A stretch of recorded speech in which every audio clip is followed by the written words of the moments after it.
Gamers, gameuses, bonjour, bienvenue dans les chroniques de Mr K, l'émission qui parle de jeux vidéo. Aujourd'hui, on se retrouve pour parler d'une licence chère à mon cœur, j'ai nommé Kingdom Hearts. Mais avant de commencer, sachez que les développeurs de chez Square Enix ont eu la folle ambition de mélanger l'univers de Final Fantasy avec celui de Disney, ce qui donna Kingdom Hearts. Et contre toute attente, le succès fut au rendez-vous. Je vous propose donc dans cette vidéo de retourner 15 ans en arrière pour parler de Kingdom Hearts 2. À toi qui me regardes derrière ton écran, ton soutien fait toute la différence pour moi. Donc si tu aimes mon contenu, n'hésite pas à t'abonner, à liker et à commenter la vidéo.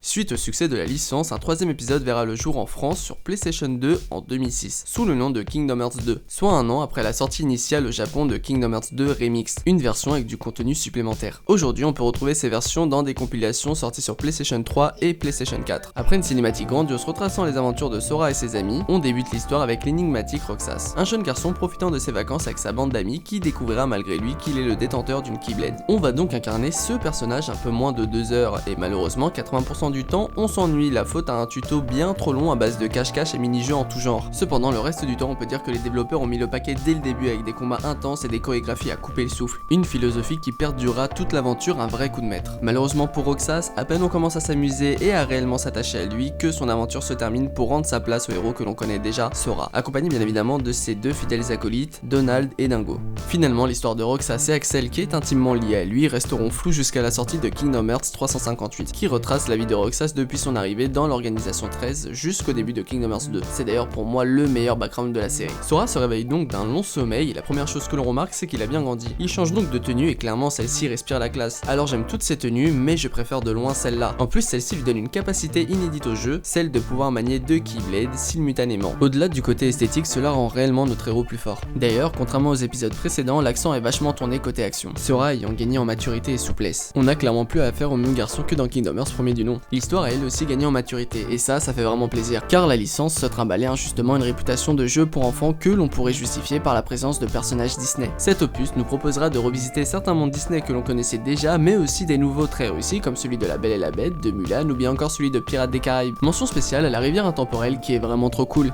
On y retrouve également le système d'invocation complètement éclipsé par celui de la fusion. En même temps, d'un côté on a le choix entre se promener avec Peter Pan ou bien de se promener avec deux Keyblades à la main, le choix est vite fait. Le jeu est doté d'une des plus belles bandes son tous jeux confondus et ses cinématiques sont juste magnifique, surtout pour l'époque. Quant au gameplay, il est nerveux, fluide et vieillit extrêmement bien. Son système de fusion est très bien pensé, cependant, lorsque vous vous transformez, vous pouvez vous changer en sans cœur, c'est complètement aléatoire, et ça a beau être stylé, c'est bien pénible face à un boss, puisqu'on ne peut ni annuler la transformation, ni lancer un sort. Et vous n'aurez pas d'alliés pour vous procurer des soins médicaux par exemple. Sinon, que vous soyez novice ou expérimenté, il y en a pour tous les goûts. Seulement, les joueurs plus expérimentés devront attendre la fin du jeu pour passer aux choses sérieuses, car comme tout Kingdom Hearts qui se respecte, le jeu a son lot de boss secrets, et clairement ce Kingdom Hearts 2 Remix nous régale sur ce point. Finalement, est-ce que j'ai des choses à lui reprocher à ce jeu? Eh bien oui. Premièrement, sa difficulté. Que l'on joue en mode facile, en mode normal ou bien en mode expert, ça ne change pas grand chose. Cependant, en mode maître, vous aurez un petit peu plus de mal au début de l'aventure. Ce n'est pas si grave, mais je tenais quand même à le souligner. Également, on retrouve les phases de jeu en vaisseau Gumi qui servent de transition entre chaque monde. Et si je ne suis toujours pas convaincu par ce gameplay à la shoot'em up, je suis bien forcé de reconnaître qu'il est bien meilleur que dans le premier opus. On y retrouve également Winnie l'ourson et sa succession de mini-jeux. Bon, au moins ça nous rapporte plein de bonnes ressources. Rien de bien grave en soi, en vérité il y a surtout deux choses qui m'ont déplu. Premièrement, je n'aimais pas spécialement le monde de la petite sirène dans Kingdom Hearts 1, mais alors là c'est vraiment une horreur. Et deuxièmement, on doit finir notre enchaînement d'attaques pour vaincre un boss, et ça devient vite frustrant contre un boss assez difficile, comme au hasard, Sephiroth.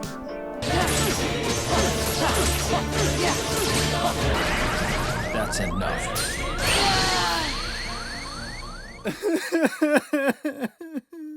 Bon, finalement, hormis le monde d'Ariel, rien de catastrophique. En plus, j'ai pu prendre ma revanche sur Sephiroth, donc tout est bien qui finit bien. Ce Kingdom Hearts 2 est une véritable pépite du jeu vidéo. Et je suis certain que je ne suis pas le seul à avoir des étoiles dans les yeux quand je pense à ce jeu. C'est d'ailleurs mon épisode favori de la licence et l'un de mes jeux préférés tout court. Et c'est amplement mérité.